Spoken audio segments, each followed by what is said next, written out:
নিখোঁজের প্রায় ১.৫ বছর পর সাভারের নিজ বাড়িতে ফিরেছেন রহমতুল্লাহ। দীর্ঘদিন পর ছেলেকে ফিরে পেয়ে আবেগে আপ্লুত মা। ঘটনার বিবরণ শুনে শিহরিত স্বজনরাও। এমন হয়রানি আর নির্যাতনের শিকার যেন আর কাউকে না হতে হয়, এমনটাই দাবি ভুক্তভোগী পরিবারের। ১৬ মাস পর ফিরেছেন ছেলে, তাই মায়ের চোখে আনন্দ অশ্রু, চোখে মুখে স্বস্তির ছাপ ভাই বোনদেরও। নিখোঁজের পর থেকে দিনের পর দিন আইনশৃঙ্খলা বাহিনীর বিভিন্ন দফতরে ধর্ণা দিয়েও রহমতুল্লাহর খোঁজ পায়নি পরিবার। অবশেষে চাঁপাইনবাবগঞ্জ পুলিশের সহায়তায় রোববার রহমতুল্লাহকে ফিরিয়ে দেওয়া হয় ধামরাইয়ে স্বজনদের কাছে।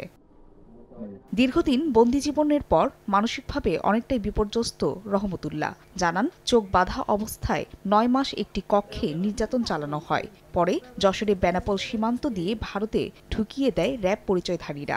সেখানে অনুপ্রবেশের দায়ে বাকি সময় কাটে ভারতের দমদম কারাগারে। সাজা শেষে ভারত সরকার তাকে পুশব্যাক করে। জেল থেকে বের করছে, তারপরে বাংলাদেশে দিয়ে গেছে। রহমতুল্লাহকে জীবিত ফিরে পেয়ে আনন্দের বন্যা বইছে গোটা পরিবারে। আমার ছেলেরে আমি পাইছি, আমি শান্তি পাইছি। এখন আমার ভাইকে আমরা পাইছি, এখন আমাদের অনেক শান্তি লাগতেছে। ঈদের তো বেশি আনন্দ, আমার খুব ভালো লাগছে। চাঁপাইনবাবগঞ্জ থানা পুলিশ নিখোঁজ রহমতুল্লাহকে উদ্ধারের পর আইনি আনুষ্ঠানিকতা শেষে পরিবারের কাছে হস্তান্তর করেছে বলে জানান ধামরাই থানার ভারপ্রাপ্ত কর্মকর্তা। নিরাপত্তা তার দরকার, আমরা তাকে যথাযথভাবে দায়িত্ব পালন করব নিরাপত্তা দেওয়ার স্বার্থে।